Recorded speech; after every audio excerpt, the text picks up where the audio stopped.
Hi guys, welcome to the Overdrive Digital Show. As you can see, there's plenty lined up on the show for you today. In a few moments from now, Bert and Rohit will be joining us to answer all of your automotive queries. So do jot them down in the comments section. Let's start the show with a review of the facelifted Skoda Kodiaq, which is available in the market with just a petrol engine. Here's what's changed.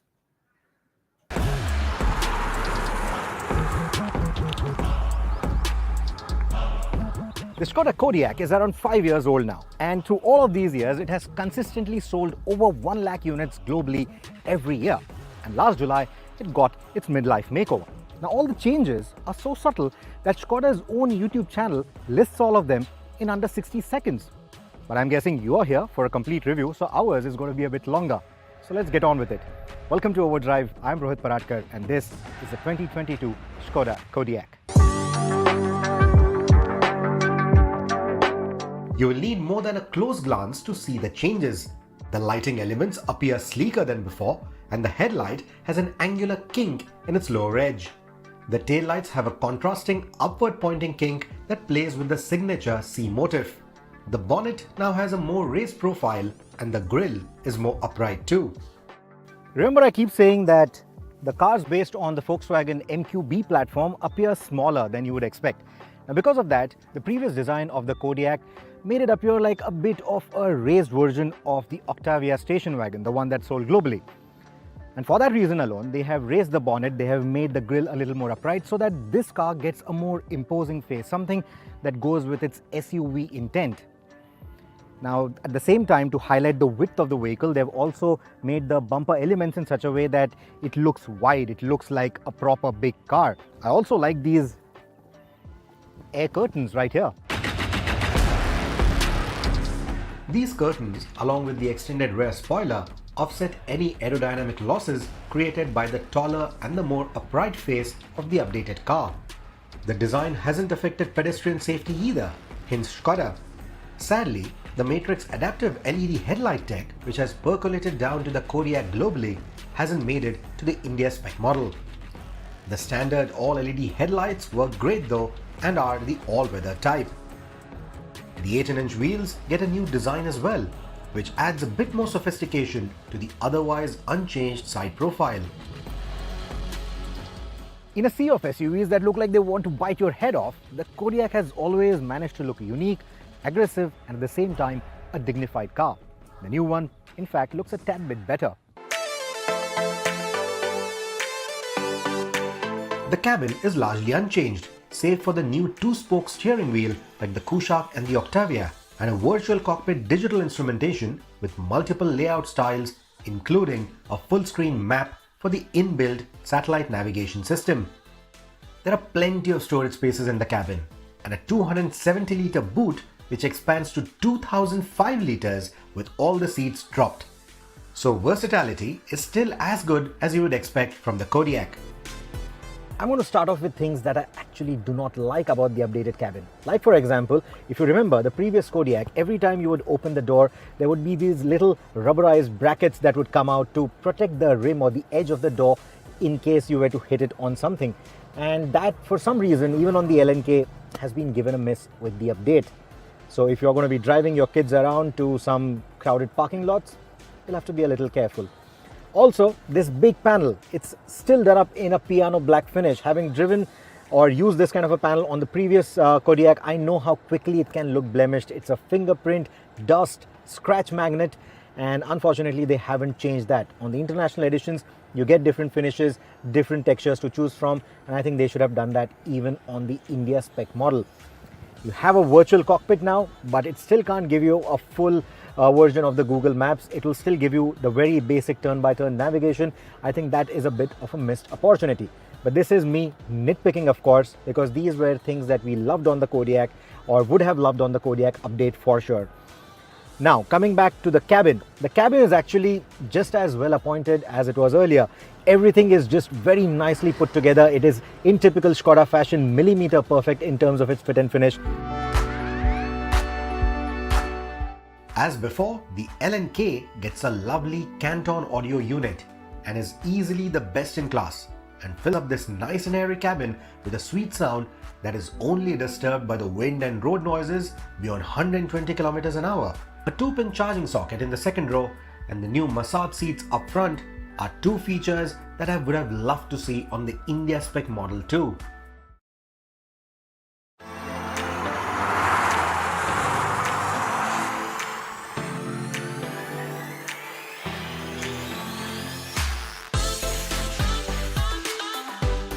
Alongside the sophisticated and smart styling cues, the cabin also leaves you with the feeling of being reassuring, safe, and well built. And that's a very good thing.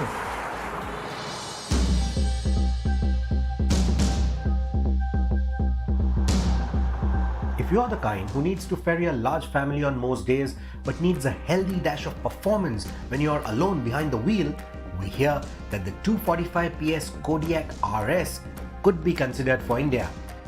But if you are the kind who doesn't necessarily need that kind of power, then the 190 PS 2-litre, the familiar engine from the Superb, does a very good job even in the Kodiaq.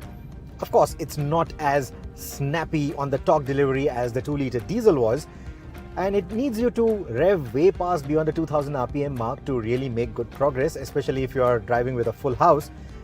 But the smoothness of the engine will instantly make other 3-row SUVs in this price bracket feel old and unrefined.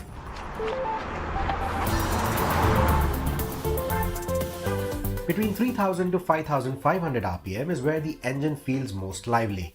And despite the relatively dull low end compared to the diesel, the Kodiaq Petrol does have some good city manners. It hit the standing ton in 8.5 seconds during our tests, which is just a shade slower than the Superb. But its in-gear acceleration is on par with Skoda's flagship sedan, which is commendable for this 3-row offering. It's quite light for a 3-row crossover, and it does feel agile if you compare it to a Toyota Fortuner or the MG Gloster. But despite what these figures might suggest, despite what the spec sheet might suggest, around the bends, it isn't as sharp on the turn-ins. It does take a little bit of that effort. It does feel a little understeery. That said, the ride quality is quite good. It is a bit on the firmer side, typically European. It's not as plush as the 3-row SUVs that I just mentioned from Toyota or MG, but it is a comfortable car nonetheless. And the body control, it's really good. It's certainly not going to make your family feel car sick, even if they are perched in the 3rd row. Speaking of fuel economy, there is a fuel sipping eco mode. So you have that eco mode, you have a comfort mode, which is ideal for highway use. And then around winding roads like these, you can also dial up the sport mode, which will not only give you quicker responses from the engine and the gearbox, but also it will change the nature of the all-wheel drive system. Now, this is a full-time AWD, and it will give you a slightly better grip, a slightly more enthusiastic driving package in the sport mode. And if you were to drive it on off-road trails, you also have a dedicated off-road mode, which will again tune the all-wheel drive for giving you better grip and better crawling capabilities on the trails. Of course, you can't do something very hardcore with it. This is a stylish, sophisticated crossover at the end of the day. So if you were to drive it to maybe your farmhouse, take it on some mild trails, it should be able to do it just fine, even with the stock tires. The new Kodiaq's biggest highlight is the electronically controlled dampers. You can select between comfort, normal and sport levels of stiffness to either give you a supple ride over poor road surfaces or tighten things up for better handling around bends. The change in these characteristics isn't alarmingly different, but it is noticeable. The electronically controlled damping and 3 rows of seating are the trump cards for the 2022 Kodiaq. And these two features could make you choose the Kodiaq over entry-level compact luxury cars like the BMW X1 or the Mercedes-Benz GLA even. The Kodiaq comes with a healthy list of features too, the most notable being 9 airbags, multi-collision brakes and attention assist. All of them are standard across the range.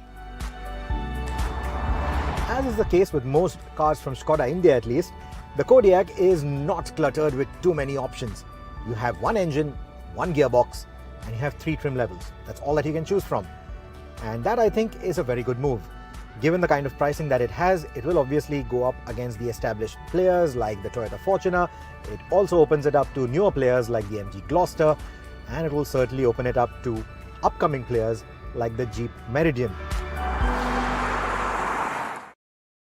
Well, if you have any questions about the Kodiaq, now's the time. We have Rohit and Bert on the show. Hello, Sohini. Hi, Rohit. Hi Rohit. Hi Sohini. Hello, Bert. Good Hi, evening, Bert. everyone. Good evening. Good evening. Good to see you after a long time, Rohit. How have you been? Yes, I've been on a roller coaster ride, let's just put it that way. But yeah, glad to be back in good health. All right. Anything in particular that what you would want to ask about the Kodiaq? Anything that comes- No, I think that was a fairly comprehensive review in that sense. But I get where you're coming from. There are a lot of features that you talked about, which were a miss on the Kodiaq, things that you've seen in global editions. And I think not offering them in India is a bit of a miss because that only enhances the value that the Kodiaq has to offer to consumers. But I think there's also that question about if all of those features were offered, then the pricing, would really go through the roof. And that is something I guess Skoda is not ready to go or rather get into at this point in time, get into that whole price war because then they'll be competing against the more the luxury players, I guess, the Mercedes Benz options or the Audi and BMW options that are there in the market. Where globally the Kodiaq also competes against those products. So I think that's the nature of the Indian market and the Indian consumers as well. I mean, they really wouldn't kind of put that kind of money into it, I guess, and would rather, if you had to put those additional savings into the Kodiaq, then you would rather buy one of the German brands, and wallow in not that luxury, but at least the brand appeal that those carry. So I guess, yeah. Uh, Skoda seems to be unable to shake this image of an issue with their service and sales team, right? Because here we have Gulati Punit also asking follow-up of distribution network is very poor. Well, Skoda has been trying very hard to kind of address this issue, not just with the distribution and say the service network, but also with the pricing of certain, the costs of service and ownership. And they've been working very hard on this. There is a lot of transparency that has come up at Skoda. But yes, it's not the easiest job to kind of dispel the perceived notions that have been built over a very, very long period of time. But having said that, they've got a reasonably good network around the country, and I think it works for them at this point in time. And unless and until they've got a product that can really do strong volumes across the country, I guess that kind of a network is not required for now.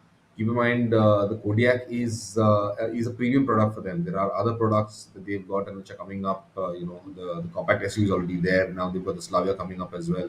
So those, if the numbers really, really stand out, then I guess Skoda will increase the network across the country. All right. Rohit, Dr. Nisar Chavan wants to know how's the suspension, compared to the Tiguan?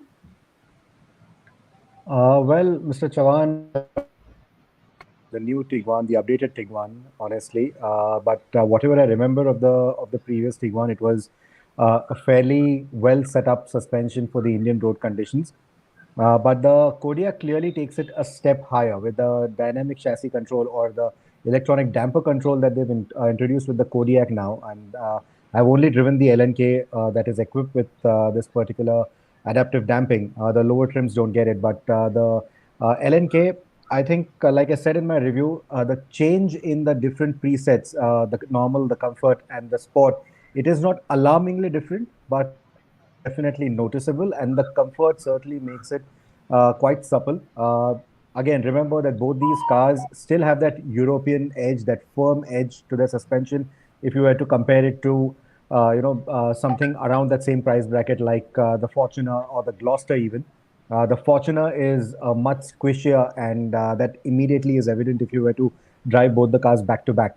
But that also helps the Kodiaq in a way that, despite its length, when you dial up the sport mode, it does stiffen up the chassis. So it also gives you a nice drive around the bends. And I'm not necessarily talking about this from an enthusiast perspective. This is a three-row SUV at the end of the day, so you want the body control to be nice and tight so that the occupants don't feel motion sick, and that is something that the Kodiaq manages quite well. So yes, the suspension of the Kodiaq is easily more superior compared to what the Tiguan has to offer, at least in my books. Rohit, there's a follow-up question as well. Between the X1 and the Kodiaq, what would you pick? See, it's simple. If you do not need those three rows of seating, then I think you might as well get yourself the BMW X1. The new X1 is really a much nicer car than the previous generation model. It feels like a proper compact crossover. It doesn't feel like a station wagon on stilts. It's nice to drive. The body control is quite good. I love the suspension despite it not having any adaptive damping. It's a very nice, fun car to drive. So personally, I would pick up the X1. I like the compact nature of it. I like the way it drives. I love the engines on it as well. So if I was choosing, I would probably go with the X1. But if you need three rows of seating, if you need a large family car, if size, features, adaptive damping, all of that matters to you at this price point, and to a lot of people, it does matter. The Kodiaq easily offers a lot more value, not just in comparison to the X1, but also in comparison to all of the entry-level compact luxury cars that you have from the Germans. So compared to that, the Kodiaq definitely offers tremendous value at the moment. Okay, Nitin Singh Gautam wants to know, are we going to see the Kodiaq RS in the near future, and what will be the estimated price? Well, Nitin, I'll not say near future, but I'm hoping that they'll bring the RS to India. Now, in our chats with Skoda in the past, almost dating back to 2019, they did mention that they are actively considering the Kodiaq RS for the Indian market. Now, fast forward to 2022, we've seen that the Octavia RS 245, it received a lukewarm response. They brought the car down in limited quantities, and the response was so lukewarm that they have actually officially said that they will not bring back the Octavia RS to the Indian market, at least not till the end of 2023. After that, if the market matures further and if they see any prospects, they'll bring back the Octavia RS. So that has a lot of people believing that even the performance variant of the Kodiaq may not make much sense for the Indian market. However, I am of the belief that especially in this premium SUV space, premium crossover space, vehicles of every flavor, size, category are doing really well. There are takers for almost every kind of SUV or crossover right there, out there right now, and I think that RS will certainly make a lot of sense. I just said that the Kodiaq offers tremendous value compared to the compact German luxury cars, and if the RS were to be introduced in that mix, you could really have yourself, something that could be on similar levels in terms of enthusiasm to the likes of the RS Q8. Of course, not as powerful, not as sharp, I'm sure, but you're getting the drift. You're getting what I'm talking about. Just the way the RS 245 gave you sports car level of performance at a cheaper price tag compared to the actual sports cars. Here, the Kodiaq RS could do the same, give you the sports SUV level of performance, or at least that category of performance at a much cheaper price tag than the actual proper sports SUVs out there. So I think the Kodiaq RS, we should certainly not write it off. I think there's every chance that Skoda could consider it, and I think they should consider it. They're already using the 2,500 unit rule. We've seen that with cars like the Volkswagen Group has been using this 2,500 rule to bring in limited quantities. We've seen that with cars like the T-Roc. So I think even Skoda should maybe consider the Kodiaq RS and bring it down to India. So anytime soon, I'm not sure, but I hope that sometime this year or maybe early next, we should see the RS here. Okay, Suthan says he's planning to buy a new Hyundai Tucson, which will launch sometime this year. When will that be, and what is the engine option that he can expect? Well, Hyundai's got plans to introduce quite a few vehicles in this year, in 2022, and Tucson will just be one of them. It probably will be the first of the launches they've got coming into the country, and we're expecting to see it within the next couple of months. Again, there are a few challenges with that vehicle, so it might just be a soft launch, not much fanfare around it, and just quietly bring that into the market and sell it. Because again, there's not a lot of demand. Keep in mind for the Tucson, it's just they need to keep their product portfolio alive. They want to make sure that consumers see them as a very diverse manufacturer. So they offer the Tucson as well, which is again for the Indian market, that is their flagship vehicle.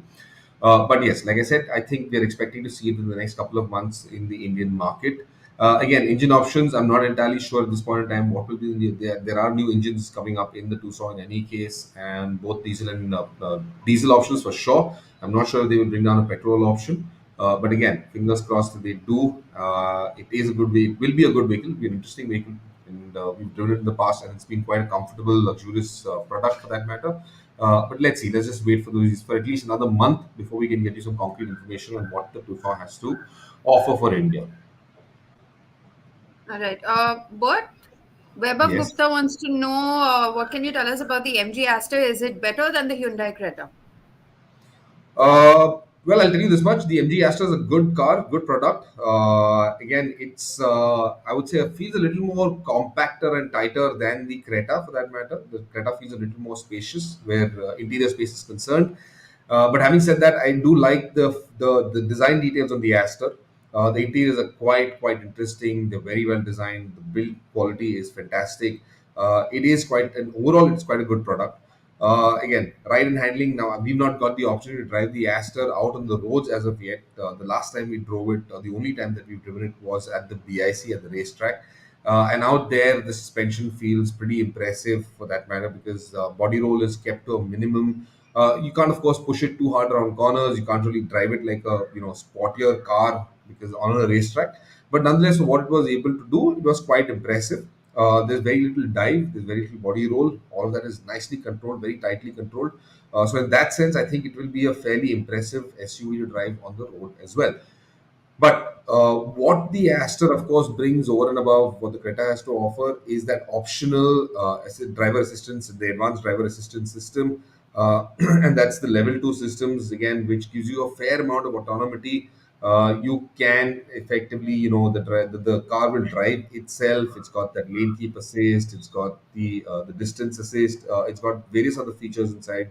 From safety perspective, largely it will read speed signs, it will control the car based on those speed signs, and will ensure that the car does not exceed that speed limit. Things like that really matter, make a very big difference. So all of that makes it fairly value based in that sense, but those options are pretty expensive. It increases the price for the car considerably. I think it's about another 30 or 40,000 more than the standard prices of the car without the driver assistance systems. But yeah, that's where you kind of that's what you're essentially looking at. I do wish we could get you a more comprehensive review on the Aster, but at this point in time, MG does not have enough units of the car in India. There's still a few complications behind those deliveries. I do know that the deliveries are delayed and they don't have a car in their press fleet as yet, so we're not able to bring you a comprehensive report on the Aster. But I'm hoping that those issues are sorted out in the next few weeks, and I guess by mid of Feb or the end of February, we should have a car in our hands to get you a more comprehensive report. All right. Bert, here's a question from Arindam. How does the new Q7 compare to the BMW X5 40i? Arundam, well, okay, let me put it like this. They're two different SUVs, very different in the kind of disposition that they've got. The Q7 is extremely smooth, silky, very comfortable to drive, especially in urban areas or even on the highways for that matter. If you're looking for a car that you want to just drive around comfortably without having to stress yourself or rather trying to get too much out of it, the Q7 is absolutely brilliant. Keep in mind, it's also got that new engine. You've got 240 PS of max power and about 500 newton meters of torque. And in that sense, it's a powerful engine. Sorry, it's 340 PS of max power and 500 Newton meters of torque. It's a very powerful engine, very quick when you want it to be quick, and it's got reasonably good off-road abilities also because it's got that quattro all-wheel drive powertrain. There are also those individual modes, including the off-road mode, which will allow you to do a significant amount of off-roading. Not hardcore, mind you, but yes, slushy fields, dirt tracks, broken roads, broken tracks for that matter. All of that the Q7 will manage quite well. Now the X5, on the other hand, again, well, similarly powered for that matter to the Q7. Again, you've got about 340 horsepower, and torque though is a little less. From what I remember, it's a little lesser than what the Q7 offers. But what you're looking at with the X5 is a far more is a dynamically superior vehicle, better handling, better drive. Drivability is much nicer. The transmission is much quicker. It feels really nice to drive the X5 for that matter. But off-road ability, I really wouldn't push it too far off-road for that matter. I really wouldn't go. The Q7 will get you to places where the X5 wouldn't get you to. Again, keep in mind the Q7 is a three-row SUV. The X5 isn't. So what you looking at is two different purposes and two different intents from each of these SUVs. So yeah, I mean, if you were looking for something that could move an entire family, a large family around, then the Q7 is undoubtedly the choice that you would go in for. If you're looking for a vehicle for your own personal use, compact family, you want better driving dynamics, you're the kind of guy who heads out, on a nice long drive on the weekends, then the X5 is something you could possibly enjoy as well. All right, Rohit, Pratik wants to know between the Innova Crysta and the XUV 700, which is a better 6 or 7 seater? Well, if you're going to be driven around, just get yourself the Innova Crysta. If you're going to be driving the car yourself quite a bit, is the XUV 700 that I would recommend. It's a much nicer car to drive. The engines, let's put it that way, the diesel as well as the petrol, they feel newer generation compared to the older engines in Toyotas. The Toyota engines feel a little unrefined. Of course, reliability is something that I don't want to comment on right now in terms of the XUV 700. It's a fairly new product. So both powertrain as well as electronics, I'm not going to comment much about the reliability of it. Toyota, it's proven its reliability, it's proven its resale in the Indian market. So if those kind of things matter to you, then just close your eyes, get yourself the Toyota Innova. It's a very robust product. But like I said, if you want something that feels new age, has all the new age tech, and also feels new age in terms of the engines, is the XUV that you want to choose if you're going to spending a lot of time behind the wheel.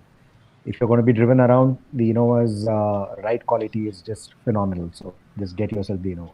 Also, don't forget the XV 700 has got all-wheel drive as an option as well, so that Yes. adds another dimension to it. If you're the kind who would like to head out into the wilderness, nothing really hardcore, then that all-wheel drive will get you to places where the Innova Crysta couldn't. Having said that, I mean, there have been places we've seen the Innova, you just wouldn't believe an Innova would reach there. And these are places in Ladakh, Rajasthan, things like that. But yes, the XUV 700 will just go that much further than the Innova Crysta, and I think that's one big advantage. So if you're looking for something really interesting, I think between the two options that Mahindra offers in the XUV 700, and keep in mind we've driven them recently to the Run of Kutch. You would have seen that story. If not, head to our YouTube channel. You'd see that story. Our 700th episode featured the petrols and the diesel XUV 700s, and we drove them into the Chota Run of Kutch, and they were quite impressive. We had a lot of fun in them. It was an enjoyable SUV. The powerful engines, the fast engines, good ride quality, decent dynamics for that matter. But like Rohit mentioned, also there's a lot of tech that is being offered in the XUV 700 that you don't get in the Crysta. In that sense, the XUV 700 feels very contemporary compared to the Innova. All right, Ankit Chaudhary, namaste. He wants to know, is it advisable to use normal fuel in the G63 AMG? Ankit, I've used normal fuel in the G63 AMG. I've not had an issue whatsoever. I've not seen power drop, also for that matter. and I only used normal fuel in the G63 AMG because it came to us on a test, and I just couldn't afford to use high octane fuel or higher octane fuel for that matter in the G63. It would have just run my bank balance dry in minutes. So I didn't, I just preferred using the regular fuel, and there were no issues whatsoever for that matter. The car ran just as well. There was no drop in performance also for that matter. It was just as quick. So yes, there's no problem using regular fuel in the G63 AMG. Having said that, over a long period of time, there will certainly be some disadvantages, some effects of using regular fuel on in the G63. It would be better if you own one. Then yes, definitely use premium fuel for that matter. Higher octane fuel will always make or at least ensure that your engine runs better over a longer period of time without glitches or without any issues that you might hit in well, several thousand kilometers, of course. But there will be some issues in the car after a period of time. Okay, I really like this question, and I want the answer to this as well, Bert. Ricky wants to know, when can we expect a 24-hour challenge? Ricky, we don't know when can we get another 24-hour challenge, to be honest, but we will try and get you something very, very interesting. Perhaps you can suggest a car or something that would be really unique, and we can, of course, work on that with that particular manufacturer. These things are fairly expensive. They really, there's a lot of effort that goes into creating these, and it's not just a simple task of going out on a track and driving a car for 24 hours. It requires a lot of preparation. It requires a lot of support.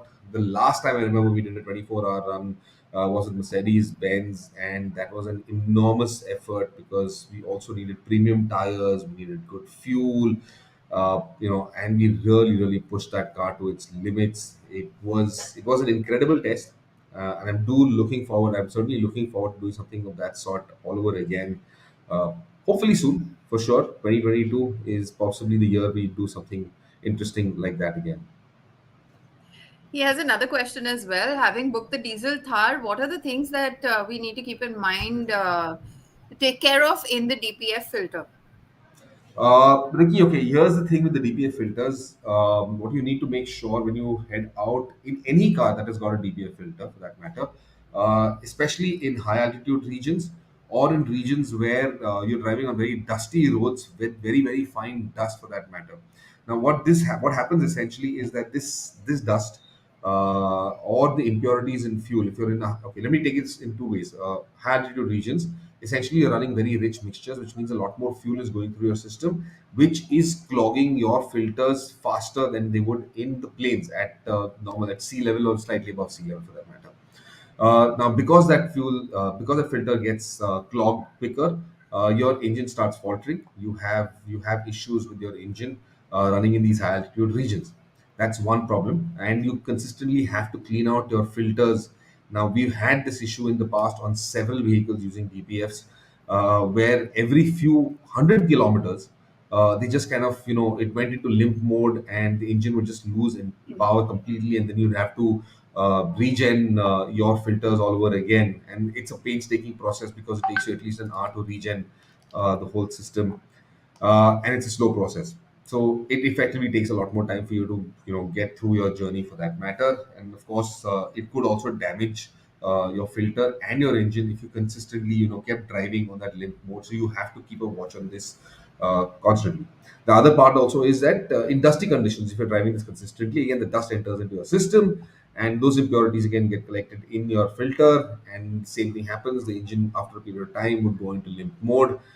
So you need to be careful of these two things. One is that high altitude driving, you need to regen your DPF filter every now and then. You need to keep doing this consistently, even if you don't have an issue. Just do it. It will keep your journey safe. It will keep you driving consistently. And of course, in dusty regions, again, if you're off-roading, dust trails, things like that, just be careful because the dust that accumulates into the filters, and that can also enter your DPF, your DPF system, your entire exhaust system, and that can also create certain challenges for you. So just be careful about these two driving in these two areas, in these two conditions. Otherwise, for everything else, the diesel Thar is perfectly capable of doing whatever you want it to do. Or not just the Ro- Thar, like I mentioned, not just the Thar, any vehicle with a DPF filter. okay, Rohit An SUV and a sedan that you could suggest, maximum budget 40 lakh rupees. Wow, now this is going to be a tough one. 40 lakh rupees, SUV, sedan. I would love to recommend the Octavia and the Superb. These are two vehicles that I know the Superb could fit into this budget at the moment. I think there are great discounts going on the C class as well at the moment because the new C class is expected. So maybe a Superb or a C class is what you could look at in this particular price bracket if you are able to get yourself a good discount on the C class. There's the A class sedan as well, which is exactly around this price bracket, but I think I would just pick up the Superb. So that takes care of the sedan bit. As for the SUV, uh, I know there are quite a few nice options closer to 40 lakh rupees, but I think I would go a little lower than that and make a choice with the Compass. I think that's a very well-rounded product. The Compass, the Trailhawk is not yet here in the updated avatar, but the current Compass, the diesel manual or the diesel automatic, I think I would make a choice with one of those. I really like the way they have souped up the product right now in terms of the features, in terms of the feel, the build, and the capability has always been there. So I think I'll go with the Compass if you're talking about the SUV and a Superb if you're talking about a sedan. But do you want to add any options? Confuse him further. 40 lakh rupee budget. Well, there are lots of choices. Let's be clear about that. There are lots of choices, and that's because you set the maximum budget at 40 lakh rupees. Now, I would recommend. I've recently driven the Citroen C5, and that would come. That's one of the better options in that segment, or at least under that budget. You could get the top end version, and that would nicely fit under that 40 lakh bracket. There's also the Superb. I think would also fit into that segment over there, and you could get that. That's another fantastic car. If not, I would recommend the Octavia. I'm not entirely sure what is your purpose and what is the use you're going to have for that vehicle, but these are some of the better choices in the market as of this point. If you want to get something under that 40 lakh bracket, you don't need to extend yourself all the way up to 40 lakhs. Is what I like to say. There are choices, more affordable choices, and great products also for that matter. Like I mentioned, there's the Superb, there's the Octavia, and of course there's the Citroen C5. And these are some of the best products that I have seen so far in the market at this price bracket, within this price bracket for that matter. Now, another choice I would also recommend possibly, and which will be coming up which we will know about in March, exactly where it is priced, is the Hilux. Let's not forget that. We've got that also coming up in the news very soon, in a few minutes from now. And that is also another interesting choice. And that's also because at my heart, within my heart, I've always got this thing for pickup trucks. I just love the practicality, the off-road abilities. It's the perfect vehicle for me. I'm not sure if that would be the perfect vehicle for you, but I guess that Hilux would also come under that 40 lakh bracket. I am expecting it to be anywhere between 30 to 35 lakhs. That's what my estimate is. Because it's CKD, it's not going to be manufactured locally here in India. It's going to be a CKD operation, which means the pricing will be a little more expensive. And Toyota, if you've seen in the recent past, nothing really is the premium vehicles that they've got. They're not really affordable as such. They're all in that 30, 35 lakh rupee bracket somewhere over there. Even the Innova goes almost up to about 30, 32, probably 35 for some of the variants. So yes, I would assume that it will. That's where the Hilux would position itself. You would see it somewhere over there. But yeah, fingers crossed that they're able to price it correctly and are able to get it out into the market soon. Okay, we have a lot of questions coming in today, so we'll have to run through them, Bert and Rohit, like very quickly. We'll One more try. question before we run into the we get into our news section. Meher Aditya wants to know, Mahindra announced that they are going to launch two EVs under the Born EV platform by around 2025, but at the same time, they expected to launch the EV counterparts of the KUV 100 and the XUV 300. Will it make sense to do so? Meher, here's what I firmly believe. While it's a cost-effective option to electrify existing vehicles and existing platforms that are there, it's a very simple job to do that. They really don't feel all that fantastic for that matter, and there are several challenges because again, a lot of the design has to be several parts of the design have to be changed to accommodate the battery pack, and that effectively you're not able to get the right dynamics, you're not able to get the right quality. And apart from that, I mean, there are other challenges also, both from the part of the manufacturer and for the consumer also, because it's whatever I've seen so far is the cars that had existing ICE platforms and then electrified were not all that they were not all that impressive for that matter. Yes, the ones that were designed from the ground from ground up from scratch as electric vehicles have been far better because they've been designed in that manner to take that battery pack, to take that entire electric powertrain and driven as an electric for that matter, and those have been really my recommendation is that yes, the born again EVs or the born EVs will be the better choices, or rather the more I would say the more enjoyable cars for that matter, rather than to see the electrified versions of existing cars. All right. Just to get you the news from this week, Tata Motors has entered the CNG market with the launch of the Tiago iCNG starting from 6.10 lakh rupees, and the Tigor iCNG has been priced at 7.70 lakh rupees. Both the cars are powered by a 1.2 liter naturally aspirated three-cylinder motor that makes 73 PS and 95 Newton meters of torque, and they are paired to a 5-speed manual gearbox. The petrol tank is 35 liters, and the CNG tank has a water equivalent capacity of 60 liters, which amounts to around 300 kilometers CNG only range. The Tiago iCNG is being offered in 4 variants, while the Tigor is available in 2. With safety being of utmost importance, mandated airbags and added ESC remain, while there is a cut-off function for the CNG to the engine in case of a fire and an automatic switch to petrol in case of a gas leak. We have driven this car and we'll bring you a review on 27th of January. Maruti Suzuki too has launched a CNG variant of the all-new Celerio at 6.58 lakh rupees ex-showroom. The Celerio CNG model features a 60-liter fuel tank and is said to offer fuel efficiency of 35.60 kilometers to kilograms. Powered by a 1-liter three-cylinder petrol engine in CNG mode, it makes 56 PS and 82 Newton meters. It's available with a 5-speed manual transmission only and in just one variant, which is the VXI.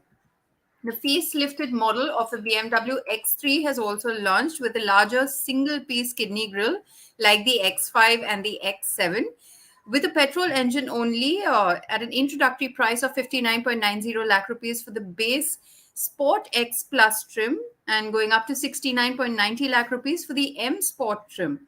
Most of the changes are seen inside the cabin, with the 3 Series center console having been carried forward. Both versions are powered by a 2-liter turbo petrol in their X-Drive 30i guise that makes 252 PS and 350 Newton meters and are paired with an 8-speed ZF gearbox and all-wheel drive. There are quite a few cars that can be pre-booked as well this week. Karen's already seems to have garnered interest among prospective buyers. The brand has recorded over 7,700 bookings within just 24 hours of opening pre-bookings on 14th of January. At 25,000 rupees, you can book this MPV at your nearest dealership or even online. We know the MPV will be available in 5 trims. What we are yet to find out is the seat configurations. Prices will be announced when the car goes on sale officially next month.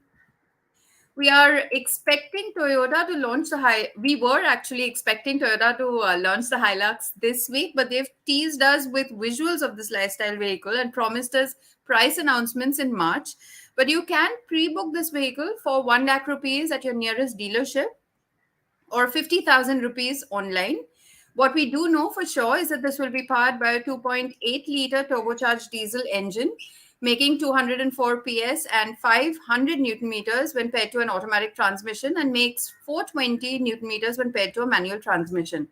The Hilux is being built on a new production line at Toyota's Bidadi plant as a CKD. On the day of the announcement, Rohit also caught up with Toyota's chief engineer, and here's what he had to say. Konnichiwa, Jura-san. こんにちは。お元気ですか? 元気です。 Okay, I'm sorry, but that's all the Japanese that I know. And I'm also sorry, I'm a little under the weather today. So you guys will have to excuse me if my audio is not clear. But we have been looking forward to this interview for quite some time now. We've been looking forward to the Hilux for quite some time now. And we hear that the vehicle is finally getting here. So without further ado, I am going to quickly dive into the questions right away. So the first thing that we would like to know is now the Hilux, the other two siblings of the Hilux, which we've been hearing for so many years, which is the Fortuner and the Toyota Innova. Both of them are already here. But how different is the architecture in terms of engineering? While they share the platform, how different is the engineering for the Hilux compared to the MPV or the SUV? Okay, so let me start like this. Actually, Hilux and the sibling that you call Innova Crysta and the Fortuner share the common platform. So that is the what we call the fundamental item for our quality, durability, and reliability. And even after, I can tell you that the main difference between the Hilux and the other sibling is the taste, because as it's used the same platform, but actually the suspension or even the tuning or calibration of the engine or even the transmission itself are very different. As you might know that the usage of the Hilux itself quite different from what people who bought the Fortuner or SUV, because actually this time we are providing the Hilux as the what we call the styling and also for the utility vehicle for India people. So they might utilize it at the normal usage as work, or even utilize it in the off-road or very special condition in the holidays or when going out with the people. But anyway, using common platform of the IMV platform, I think Hilux will set the new benchmark in off-roading strength. And as I said, that is positioned as the lifestyle utility vehicle segment. The customer who are going to buy the Hilux will prefer a more sophisticated and also exceptional power, well-balanced utility, class-leading comfort, and anything that we could provide from the Hilux product that going to launch soon. Yes. Right. So will it utilize the same assembly line as the Toyota Fortuner as well when you're making it here in India? Yes, actually, the Toyota Hilux will be assembled as the semi-knockdown, the SKD, and also assembled in the current Toyota Bidadi plant in India, TKM. And because this is the independent production line, so no actual the structural change were made to existing line, and the Hilux production line is located parallel to the Camry hybrid at the TKM Bidadi plant. Yes. All right. And at the premium end, Lexus India have also started accepting pre-bookings of the NX 350h, and Maserati has started accepting bookings of the Levante hybrid in India. Rohit, there was interesting news coming in from Hero Electric and Mahindra Group as well. Yes, in fact, as we've seen in the electric space, there are a lot of collaborations, a lot of joint ventures, joint efforts that have been taking place, and that seems to be the way forward for a lot of brands out there. And two of them, Mahindra Electric and Hero Electric, are joining hands on similar fronts. Mind you, Hero Electric is not the same company as Hero MotoCorp. Hero Electric is different, well known for their cycles, their e-cycles, and also the electric scooters. And two of these electric scooters under this new joint venture with Mahindra Electric are going to be produced at Mahindra's Pithampur plant. This is the Optima and the Funky NYX. These two models will be produced by Mahindra. And Hero will also benefit from Mahindra's wide service and spares network that they have, or sales network as well. And this is where the two synergies are going to be benefiting from each other's expertise. So they are looking at a joint venture that is worth about 140 to 150 crores, is what we are told. And Hero is looking to manufacture over 1 million electric vehicles in 2022 alone. So that's a huge number, and that's very uh, encouraging for the electric two-wheeler space. So that's something to look forward to. Hero going big with Mahindra by their side, and that's a big boost, I think, for the Indian electric two-wheeler manufacturer. That's the only bit of two-wheeler news that we have for this week. But Peugeot and rather Mahindra and Hero tie-up also is that the Peugeot motorcycle or electric vehicles that will come in. There's going to be some Yes. development happening, rather taking place for Peugeot scooters as well. Some of the expertise that Hero Electric already has, could come down to more affordable electric scooters, which Mahindra has an association with Peugeot as well. They own the Peugeot brand as well, so that's the part that is going to be one of the tie-ins with this whole deal going through. So I think it'll be very interesting because one, it will give the capacity to Hero Electric to scale up the number of models and the number of units that they can manufacture, and both the Optima is one of their higher selling units as well. So it will allow them to scale up production without actually having to set up a completely new manufacturing facility. For Mahindra, it means that some of these technologies that are employed in more affordable electric two-wheelers is something that they will learn and be able to adopt in the Peugeot scooters. um, since we were talking about EVs, I did read one. Sairaj wanted to know, what can you say about Tesla in India? Still so many issues as of now.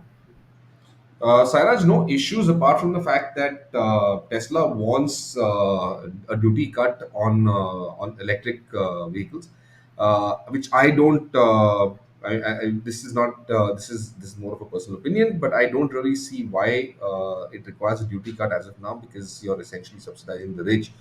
Uh, the Teslas, whether it's the Model 3, the Model X, so whatever would come down in the future, is going to find itself in a fairly premium segment. These aren't really mass market cars. If you look at the entire luxury market in India today, I mean, that's about 25,000, at the most 30,000 units, out of which electric vehicles that are sold by any of the manufacturers already here is like literally a handful of them. Just not even a few hundred for that matter as of now. So it really doesn't make sense to kind of subsidize something that is selling in such low volumes. Yes, it is important, or rather, I do believe that the government of India is having a fair, discussion with Tesla, insisting that they set up an assembly facility here in India, do a manufacturing facility, assemble batteries, assemble the cars. Maybe at the very least go down the CKD route if you're not going to do a full manufacturing, and that would effectively, bring the prices down, make it more affordable, and more people could appreciate what Tesla stands for and what Tesla represents and what their cars have to offer to consumers. So yes, I think that's the central issue as of now. Keep in mind, Tesla is already here, and they're already testing some of the cars in Indian conditions. In fact, some time ago, I'd even posted an image of the Model 3. What is the Model 3? One of the cars that Tesla had that was charging at the charger that we had set up in Manali at the Himalayan resort. It was on its way up to Leh, but couldn't go all the way up to Leh because the conditions had already changed and it was snowing in some of the regions, and the high mountain passes were already snowed out, so they weren't able to go all the way up to Leh. But the work is going on, and the only issue as of now is the duty cuts that Tesla is asking for. Here's a question from Rohit Krishnan. Any idea about the upcoming Mercedes AMGs, the 3-liter and 4-liter detuned to 2-liter with EV? Is it a downside for Mercedes? Well, Rohit, not entirely a downside for Mercedes. I wouldn't say that.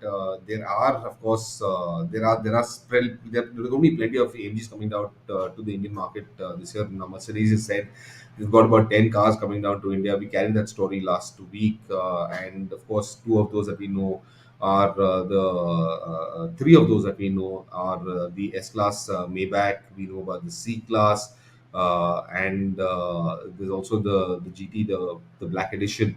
But apart from that, that's part of the AMG portfolio. There are other AMGs also coming, and then they've also got the EVs coming into the market as well. The what we will essentially see, I think, is more AMGs coming than the regular ICs, because there's going to be one, probably two at best, electric vehicles that they would bring down to the Indian market in 2022. But the larger portfolio would undoubtedly be the AMG, so they are coming down for sure.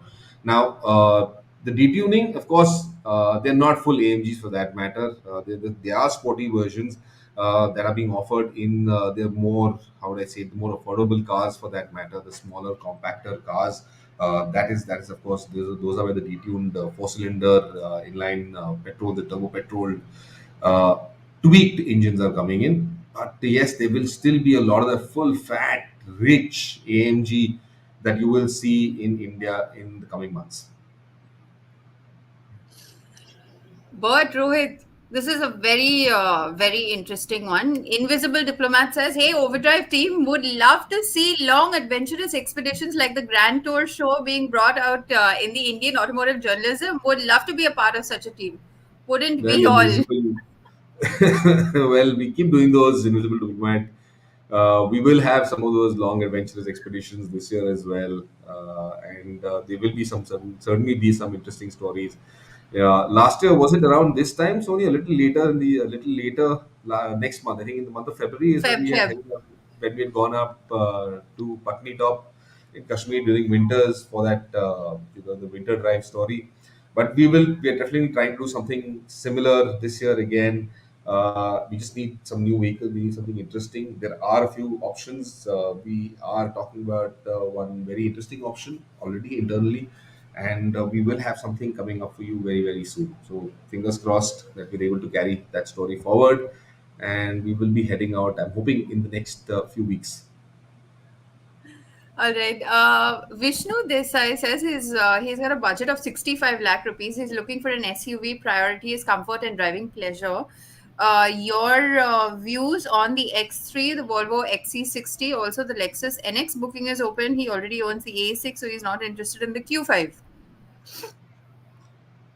Well, my recommendation, I guess, Rohit, would be the XC60 amongst all of these. Fantastic car, overall great, not in terms of performance, outright performance, but fantastic to drive for that matter, and good looking car, great interiors, very comfortable. It kind of makes you feel special in that sense. The X3, I wouldn't say is the best of the lot where BMWs are concerned. There are, yes, the X5 was there, of course, fantastic SUV there. But between the X3 and the XC60, I would definitely recommend the XC60. Now, NX, yes, the 50H is coming down to India. I guess it would be a lot more expensive than either the X3 or the XC60. That's the only, I would say, drawback of the Lexus brand, is that they're priced fairly expensive. And otherwise, though, the 350H, I mean, you've got better performance, you've got more power, and they're great looking cars, and they're fantastic cars to drive at the end of the day. So yes, I mean, if you, I don't see it coming under that 65 lakh rupee budget. I don't see it positioning itself over there. I think it'll be a little more expensive than that. But otherwise, my recommendation would be the XC60. Rohit, you have a different point of view? I think the X3 is a lovely driver's car, but everything considered, paying that kind of money, you want that feel-good factor as well. And somewhere that X3 lacks it. I mean, every time you're behind the wheel, yes, it does put a smile on your face, a wide smile at that. I love the way it drives. Compared to the previous generation X3, the new one is so much better in terms of braking, handling, everything. Even without adaptive dampers, it can still, do wonders in the way it drives. But again, spending that kind of money, you want that feel good factor, and that is where the Volvo XC60, I think, just ticks all the right boxes. Uh, it just does it for me. I mean, from the way it looks, from to the way it drives, to the kind of equipment that it has. Yes, there has been a bit of a reshuffling done with the Volvo XC60 lineup. Some features have been taken out, some new ones have been added, but it still has the best value proposition. And since you say priority is comfort and driving pleasure, I think it manages to achieve a very nice balance between the two. Unlike the XC90, where the powertrain just about feels adequate, it feels more of a laid-back luxury cruiser. The XC60 feels a lot more youthful than the 90, and that is where I think like Bert said, I think it just ticks all the right boxes. So that would be my recommendation as well.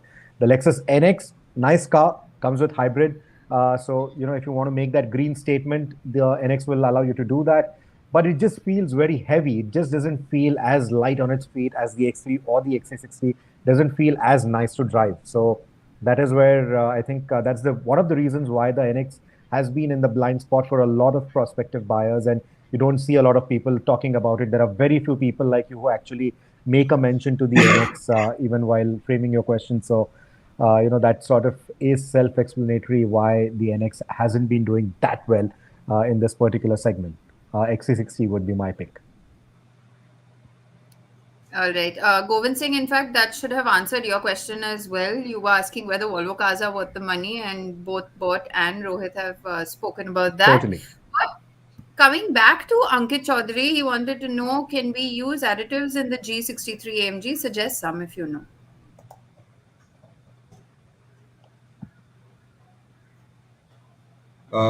Well, yes, you can add.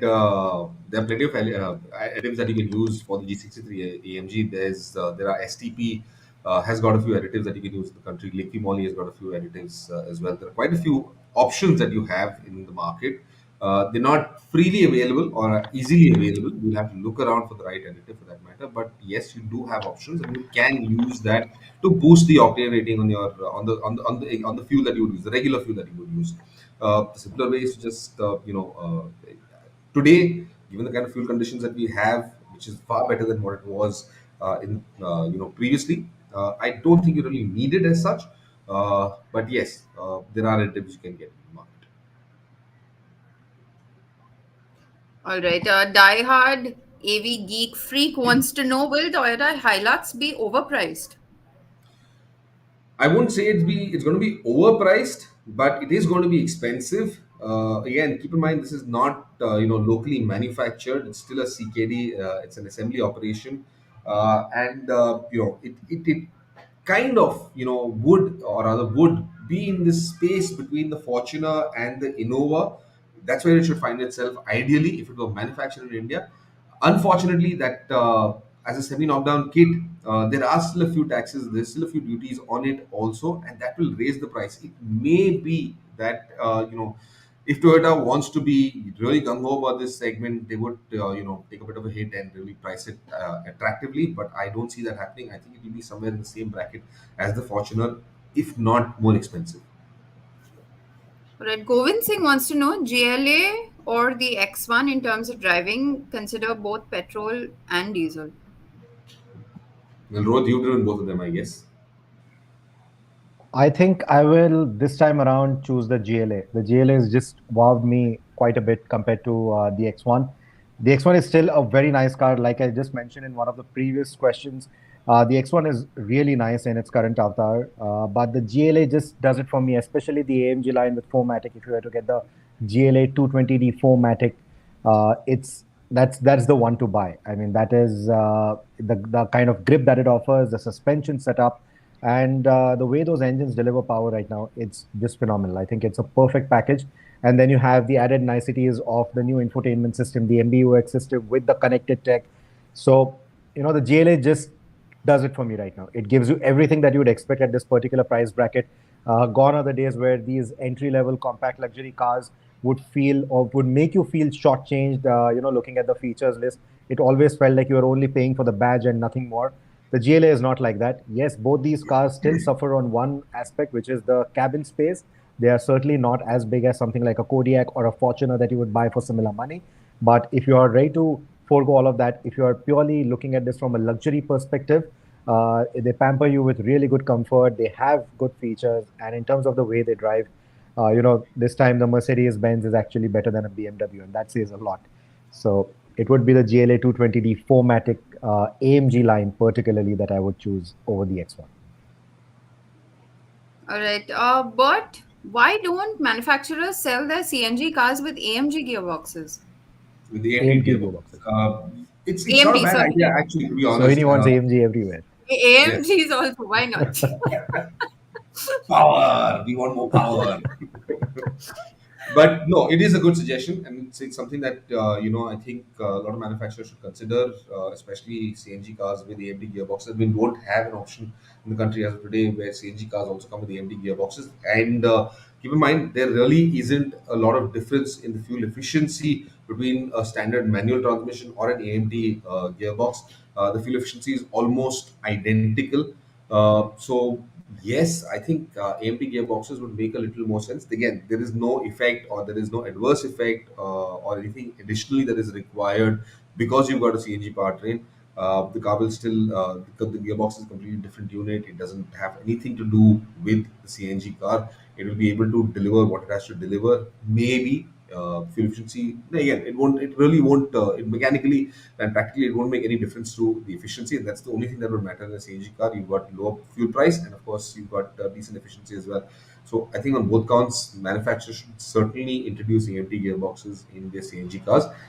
Possibly, that might be an option in the near future. All right. Aman Kumar wants to know, what do you think about the Jaguar F-Type and how does it fare against the Porsche 718 and the Z4? Ooh, man. Rohit, do you have a choice among these three cars? I'll tell you what my choice. My choice will be the Porsche. That's It it. has to be the 718. The Z4 I won't even consider. I think Exactly. it Not in just, this. yeah, Not in this the company. Z4 I don't even consider it a competition to either of these. If it was purely down to the looks, the design, maybe the F-Type. Yeah, I'm not very fond of the new styling that they've managed. The previous F-Type I think looked better. The 718, I mean, you just can't go wrong with Porsche design, right? All these years they've managed to sell so well and still remain desirable. I think the 718, it just does it. And the In fact, Porsche 718 if I had to Cayman, buy I an think F is type, if I had to buy an F type, it would be purely for that exhaust note, nothing else. absolutely right. Absolutely right. That's I about agree. it. I love the way they sound. The 718s, the Boxster or the Cayman, they don't sound as sweet as what Jaguar has managed in terms of the soundtrack. But then it's a Porsche. It's not just about the looks or the sound, the way it drives, especially the Cayman, it's just phenomenal. I think it's one of the best handling cars out there, period. Not just in its category, but period. I think it's one of the best handling cars out there. So if you can afford yourself a 718, a Boxster or a Cayman, those are the ones to go for. Okay, here's a longest question. Rahul says he has a fixed budget of 15 lakh rupees and he shortlisted the Nexon and the i20 N line. He needs a petrol car as he would be running minimal for 6 months of the year and rest of the 6 months, 50% city and 50% on the highway. Which car makes more sense? He's looking for decent features and good safety. Also, any other option he should consider? He can stretch his budget for an Astor as well. Well, Rahul, you're looking at two different. First of all, okay, let me settle the debate between the Aster and the Nexon i20. And then you're looking at all three different categories of cars. Nexon is a compact SUV. The i20 N line is the sportier hatchback for the i20. And then the Astor again is a slightly larger, I would say, than the Nexon SUV. Again, it's compact SUV at the end of the day, but still not as compact as the Nexon for that matter. Again, all three of them bring you different levels of luxury, of comfort, of quality, performance, and if you're going to be using it, depends on what you're going to be using that for. If you need the additional ground clearance, then undoubtedly the SUVs are the ones to go for because there is certainly a significant amount of ground clearance that you get in either the Nexon or the Astra compared to the i20 N line. Now, the i20 N line, it's a nice car to drive, very interesting. Again, lots of tweaks in the car, that give it a slight bit of dynamic, feel for that matter. I wouldn't say ability, but that feel is certainly there.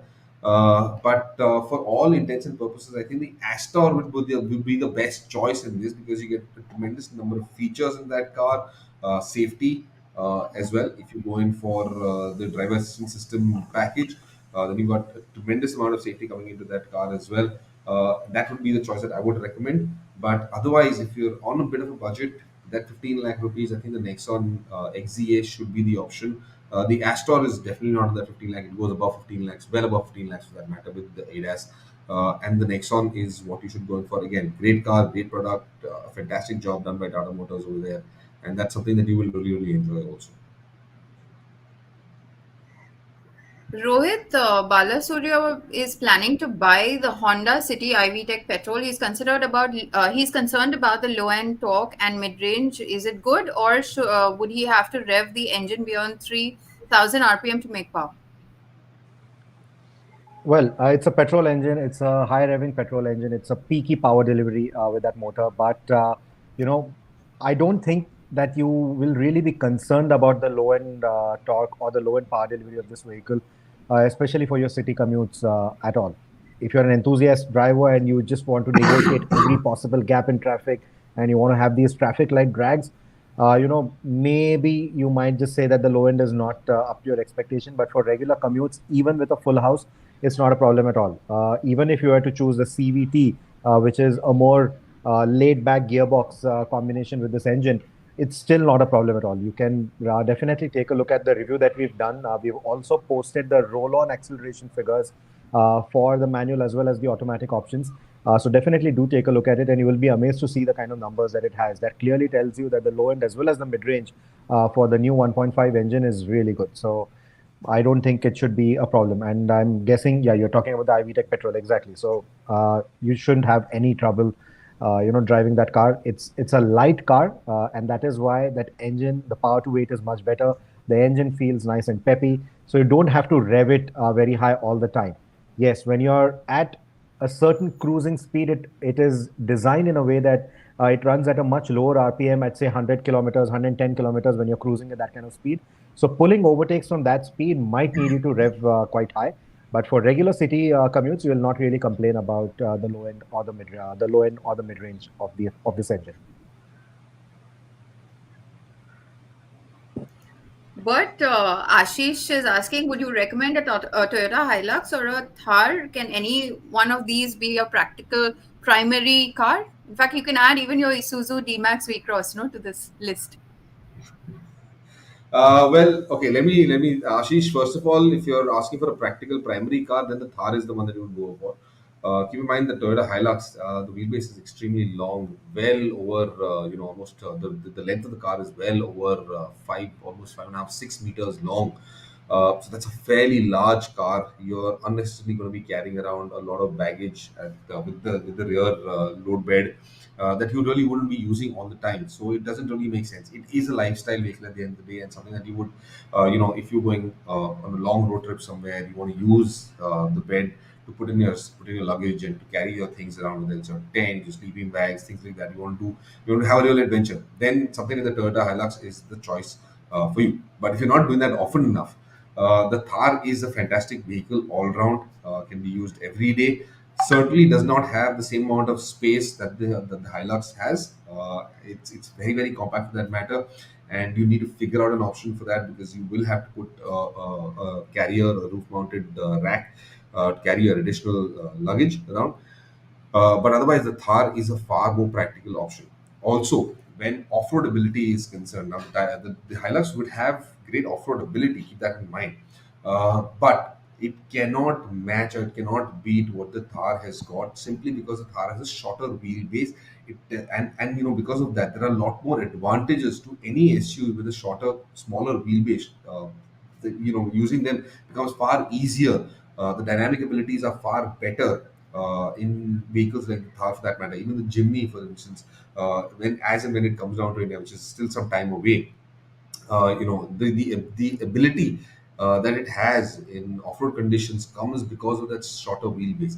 With a vehicle like the Hilux, it may have fantastic off-road, 4x4 drivetrain, but the size of that vehicle, restricts what you can do with it. There are certain places that you will still have a few challenges in the Hilux. So yes, as a more practical option, something that you could drive around every day in urban areas or even for those one-off, overland trips, the Thar is a slightly better. Is not, I won't say slightly, a significantly better option. Also keep in mind the price difference between these two. The Thar will be a lot more affordable than the Hilux. The Hilux, I'm not saying isn't a great product. It is a brilliant product at the end of the day, but certainly not something that you can use every day. Bhargava wants to know, why don't electric cars get manual gearboxes? Well, because it's got an electric motor, Bhargav, it's a very simple thing, and then they don't require a transmission as such. To be honest, It's a single step motor or a twin step motor. It really doesn't need, it's literally like a switch being turned on and off. You turn it on and you're in drive mode. You turn it off and you're off it. You don't need a manual transmission for an electric car. All right. What do you think would be the overall best package? The Compass 4x4 diesel top model automatic or the Tiguan? Compass 4x4 diesel top model automatic or the Tiguan? I would say the Tiguan. I'm driving a Compass right now as a long termer. And the only issue that I have with it is that, and this is after having driven the Citroen C5, for instance, the Compass feels a lot heavier, a lot more, what I say it, a lot more restricted. The steering feels harder, the steering feels heavier. The vehicle overall doesn't feel, as free moving or free revving as the Citroen C5 was for some time ago. And similarly with the Tiguan as well. The Tiguan feels like a more, more crossover-ish effect that it's got. It's easier to drive, it's simpler to drive, lighter, more agile. All of that, you get a better feel. Ride quality as well is pretty impressive in the Tiguan. So for those reasons, I think that's the better package compared to the Compass, even with the diesel 4x4 for that matter. The 4x4 abilities, yes, if you're going to be using that frequently, then of course it makes a lot more sense. If not, then the Tiguan is certainly the better choice. Uh, Menak Chanda says he is looking to buy a car for his retired father who will be driving for the first time, an automatic car, hassle-free maintenance, and comfortable ride in the city, around 8 to 10 lakh rupee budget. Man, there are lots of choices. First of all, would you want a hatchback or would you want an SUV? Again, you could get, there are quite a few options. One of the better options that I would suggest at this point in time is either the Kiger or the Magnite. Either of them, they're very, very good products. You've also got the Punch, which is a fantastic product. But you can see our comparison story on YouTube. We've got a full comparison between the Kiger and the Punch, and both these are good cars. And they're also available with automatics. I would say automatics are not automatics, but you've got the automatic option. And either of these three are good choices. You just have to see what fits your budget and your requirement. But my recommendation would undoubtedly be the Kiger. But here's another question on the Jeep. Siddharth Shah wants to know. He says he's considering the automatic, but he's confused between the diesel and the petrol. Also, the petrol comes with DCT and diesel with torque converter gearbox. Which gearbox is better? Jeep automatic, but I'm confused between the diesel and the petrol. So petrol comes with the DCT and diesel with the torque converter. I would recommend the torque converter at this point in time. The DCT, yes, it will have quicker shift abilities, but I'm not entirely confident of this being a very contemporary DCT transmission and what are the kind of issues that would crop up with this. We aren't very sure at this point in time. So for all purposes, the torque converter is an established gearbox, and that is the one I would recommend you going for. All right. I think we've taken most of the questions, and we've run out of time as well. We'll just run you through what we have on the show, on the television show on CNBC TV 18 tomorrow, though. At 1 p.m., you can catch the review of the Skoda Kodiaq, also the updated Audi Q7 with a new engine, and a look at the ESD motorcycles. You can catch the repeat telecast on Sunday as well at 12:30 and 8 p.m. We'll see you next week then. Yes, next week again, another Friday. So see you guys. Have a nice weekend. Stay safe, stay indoors. Keep yourself away from Omicron. We've all got it. All three of us in this frame have gone through it, including our producer sitting behind the scenes and working the system. We all, I mentioned this last week also, we've all gone through Omicron and we've, of course, come out of it safely. But yeah, my advice to all of you is mask up, sanitize, and just stay safe. Also, a follow up question. Sony, I just saw this from this question that Ashish Deshpande asked us about the Thar or the Hilux. Just keep in mind, Ashish, if you're going in for the Thar, there is an enormous waiting period for Thar at this point in time, something that you might not have on the Hilux. I'm not sure of that at this point in time because they haven't launched and we don't know what the delivery schedules are going to be like.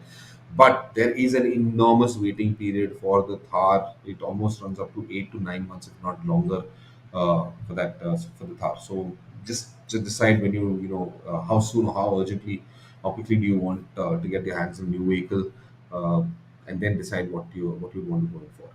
But yeah, But the what he's Thar also still asked, would be significantly better, a significantly more practical choice than the Hilux any day. whether he should go for the petrol automatic or the diesel automatic. Um, wow. I would recommend the petrol automatic. I like the petrol automatic in the Thar. I think that was fantastic. But yes, the fuel prices, the way they are at this point in time, that's also another consideration. But the petrol automatic, brilliant engine, very, very smooth, very refined, very, very quick, also for that matter. I mean, I love that engine completely. I think Mahindra has done a phenomenal job with that petrol. And keep in mind, they're known for making diesels. And the petrol that they've done with this is just brilliant. So my recommendation would be the petrol, but I'd say just wait for a few weeks more. Let's see. Let all the elections, in fact, go by, and possibly in March we'll know exactly what the status on fuel prices are, whether they're going to be hiked up again or whether they'll stay the same. If they stay the same, then the diesels, the petrol is a good option. If not, if they start going up again, then possibly the diesel would be the better option. You get a lot more mileage out of it. All right. Stop Hatred, you're asking what time do we start this live session? We started every Friday at 6 p.m. So do join us next week with some questions as well. So we'll see you guys next week then. Thank you so much for joining us today. Yes, thank you for joining us, and have a nice weekend. Bye, Rohit. Thank Bye, you, Sohini. everyone. Good night. Bye bye, Bert. Bye bye, Sohini. Goodbye, everyone.